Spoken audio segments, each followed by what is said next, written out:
Hello and welcome to the Dead Air Dudes. I'm Izzy. I'm Raka. Thank you, one and all, for joining us again in our true crime series. And today we have a more recent subject matter, something of a social media unfortunate perverse use. Yeah, somewhat of a relatively recent 2007 to be exact. We have let's start it off with what made them famous or brought them notoriety. The Three Men and a Hammer. Take it away, Rocco. So there's a lot of, first of all, warning for everybody. Thanks to everybody for liking, subscribing, and continuing us on our journey, driving us to bring you the material that we do. But warning for the graphic nature that we are going to get our feet muddied into, because this one's gory. Yeah, this is pretty graphic, pretty gory, pretty sick and twisted. So as you guys know, we're talking about the Dnepropetrovsk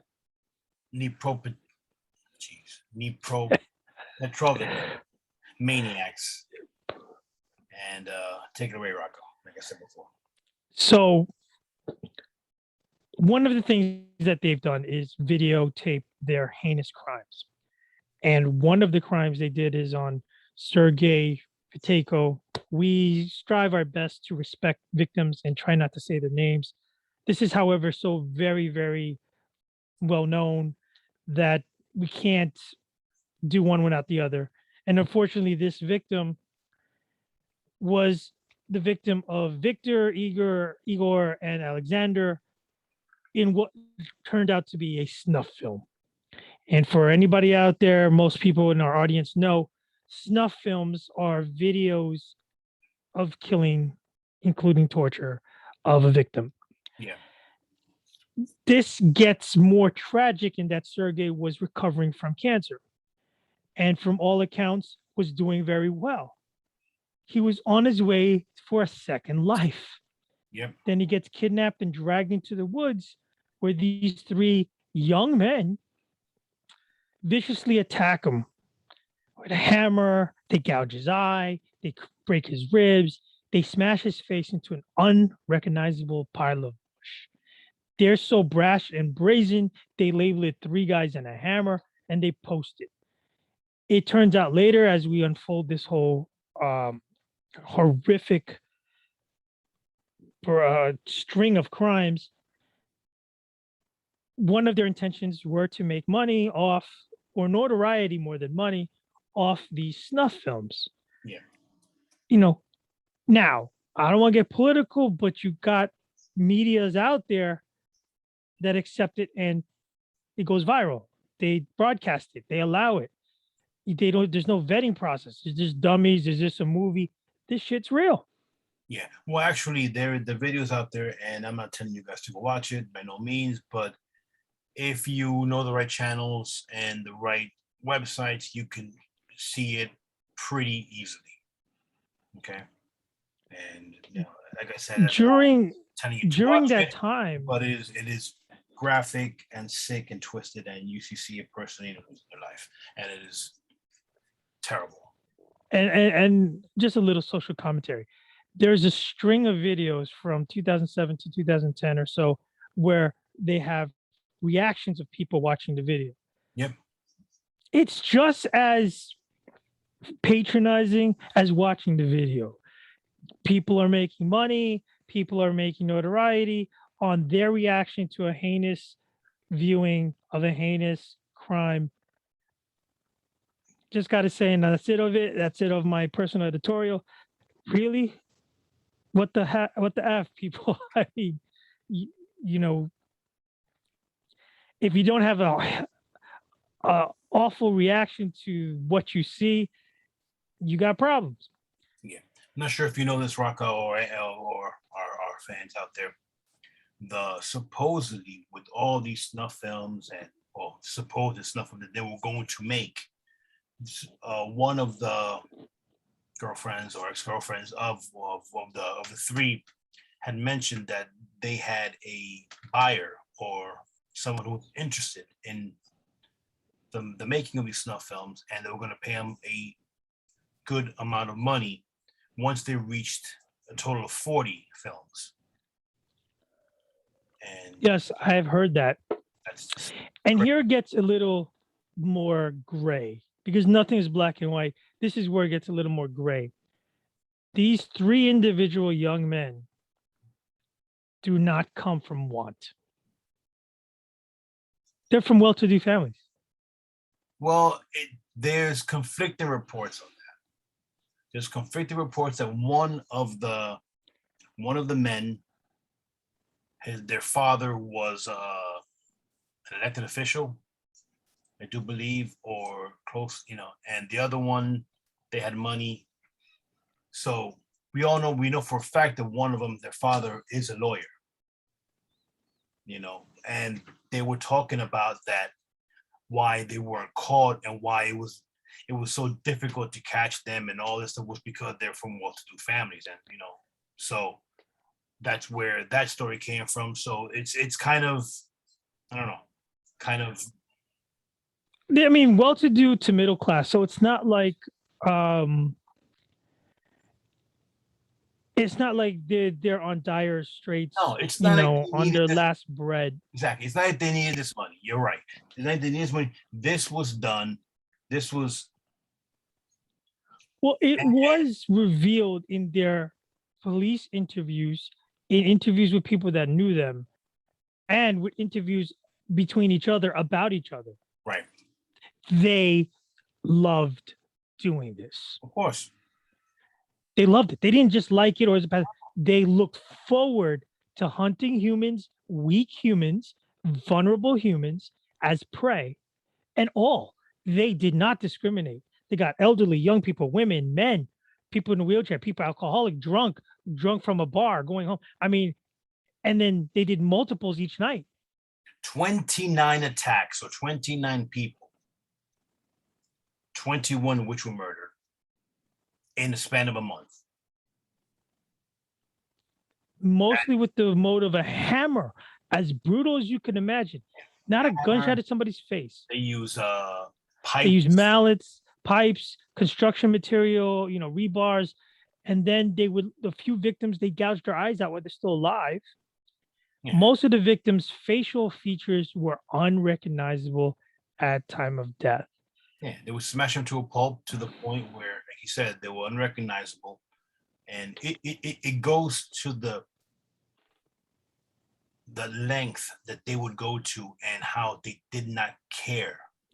They did not consider these people as human, which is so effed up. It's sociopathic and callous. What I do find fascinating is that you normally are a solo person. We've had accounts, we've had a few people that we have investigated that linked up to, birds of a feather find each other. Like Henry Lucas, like others. Charles King. But this is three people. Yeah. Young men. Exactly. It's three. That's not, all right. Two did, but the third one was an accomplice and he was responsible, and he was there. He videotaped. And he never stopped it. He never stopped it. And we don't know whether he actually did or did not. They couldn't tie it in that he actually killed him, but dude, you're there. Just because Alexander Hansa didn't commit the crime, supposedly did not, he was only filming and he got 9 years out of it. And plus, armed robberies and all that sort of stuff. First of all, I call bullshit. Secondly, I mean, he's just as responsible for all their deaths as Alexander and as Victor and Igor were. Okay. And again, we warned you about graphic. We're going to get graphic. One of the victims was a pregnant woman, and then they ripped the fetus out of her. I mean, there's a different level of depravity here that warrants more investigation into their profile, in my opinion. Like, it's not enough to lock them up, throw the key away. what makes individuals like this tick? Well, Just look, like the other ones, you're not comparing one from another, but you're talking about young men from families and backgrounds that show no disturbances like abuse, poverty, sexual abuse, financial abuse, anything.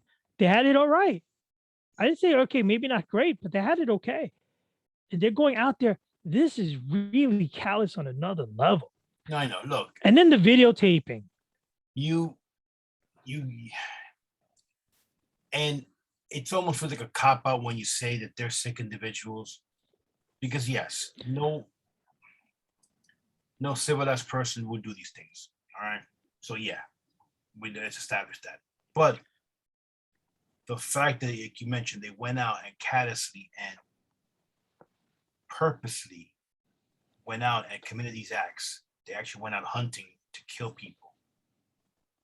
It shows how mentally stable they were, and not And possibly cocky. Maybe one knows, oh, my dad will get me out because they videotape themselves. They didn't videotape with a mask on or, or killing in a bathtub or something. They're on camera. Yeah, So there's a lot of brass balls here. yeah. No, it was. I mean, look. You go back to the childhood and you say, okay, they all hung out together, they all met up together, and specifically both Victor and Igor were bullied. Okay, then all of a sudden they had each had phobias. Victor and Igor in specific were afraid of heights, so they would meet up and they would hang off the ledge or off the balcony of a 14th floor until they got over their shit. Okay, there they found out that Alexander had a phobia of blood. So obviously, what do? You don't freaking pinpricks of blood or whatever, or show him. No, they go and they torture and murder and kill dogs to get him over his fear of blood or his phobia of blood. Now, there at that point, you're like, wait a second. It's a clear indication. Obviously, one of the big check marks, ding ding ding ding, alarms of a serial killer is the murder and torture of animals. Okay, among other things.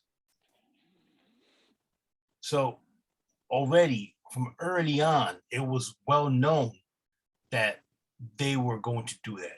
They started robbing people, and then they got bored of robbing people, and they moved on to this. Makes you wonder that already from Jump Street, they wanted this was already in the back of their minds. Because you don't just one day be like, you know what, I don't want to rob this guy. I want to bash his brain and want to bash his head in with a lead pipe. That just doesn't happen. It doesn't.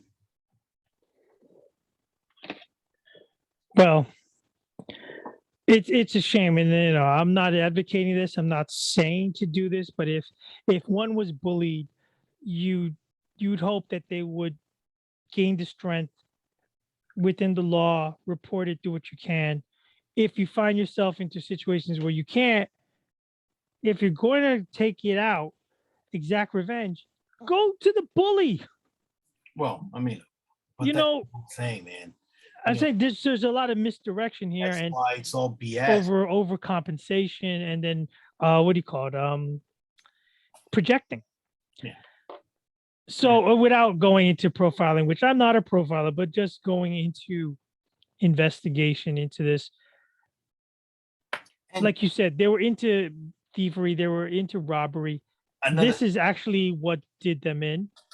yeah, is what did them in. But did you know that? Well, you probably do know this, but the other folks out there, they were arrested. They were arrested, Yes. 17 years old. Okay. Um. Actually, I'm yeah, 17. They beat up a boy and stole. Well, actually, Igor stole a bike and sold it to Victor. Both got arrested. but due to their age, they were released. They didn't go to jail. So that's where one of them got a cab or caught a car used as a cab, and they would pick up passengers and start robbing them. So yeah, then Well, sideways. That's the thing, the old adage that if a tree grows bent, it's gonna keep growing bent unless something straightens the tree out and it goes right side up. Unfortunately, too, we're talking about again. I am not at all an expert in Ukrainian law, society, and whatnot. I don't know how to categorize it. It's obviously not one of the top industrial nations. It still has its handprint on being pressed on by Mother Russia. So there's that.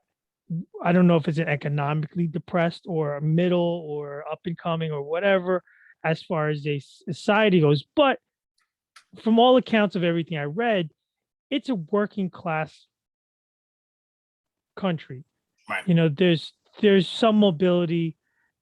Obviously, they're not super rich, but there's work available.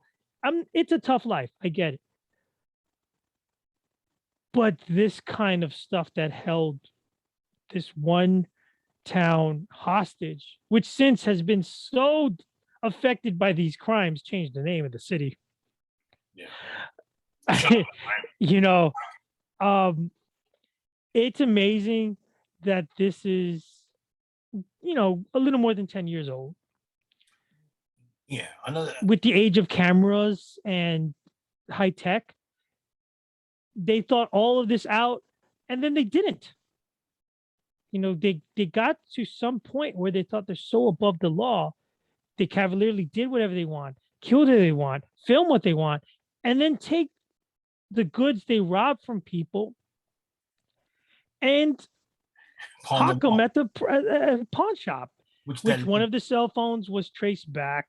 One of the victims was traced back to location and time to the owner, and the owner was the victim. And then who turned this in? And it was one of these guys. It wasn't hard detective work. No, but also don't forget that they only killed 21 people. Some survived. Yeah, it could have been more. I mean, so they had how many attacks? Almost 30 attacks. Yeah, 30 attacks, 21 perished, and 2 survivors were able to give good descriptions. So the investigators, about 2,000, were on this case, and they somehow kept it hush hush to the media, to everyone. And yeah, like you said, because these guys are so brash and bold, either they wanted to get caught or they thought never would get caught as brash piece of shit kids. They got caught very easily. And they went down. Both Victor and Igor for life without parole. And Alexander, which I think is bullshit, got 9 years.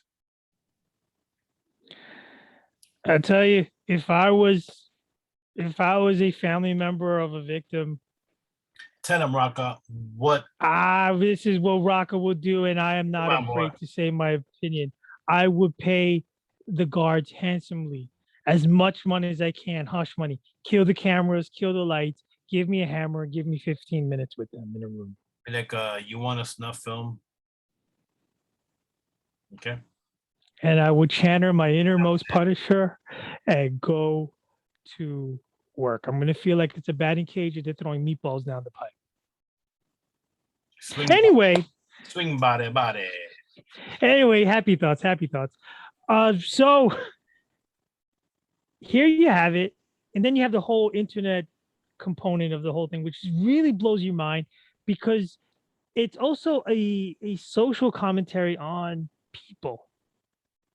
It's a heinous, reprehensible, unconscionable act that millions of people downloaded to watch. Well, dude, it's no different than people watching. And hey, look, this is to each his own, and I think it's reprehensible. But people watch the beheadings. People watch it. People go on the dark web Right. and on Live Leak and other websites, and they watch it and they don't care. And I've seen assassinations. I'm like, yeah, I don't want to see this shit. Put that shit away. I've actually gotten mad at people who show me that stuff because Well, you can't unsee it. You didn't want to see it, and it's like, why am I gonna? One thing is it's to watch. shoved in your face. One thing is to watch Face of Death when you're a kid, and it's been debunked that the majority, if not all of it, was all fake. But while you're watching someone have their life snuffed out of them, what joy, what fun can you get out of it? Yeah, I mean, there's no reason. These are random strangers that did not Unless you're deserve to die. absolutely sick, twisted in the head, and you deserve what you get. When you get, and I hope that all the people get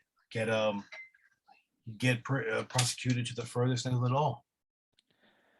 Well, folks, that pretty much wraps up the gist of it. Three guys and a hammer. Let's try this again. The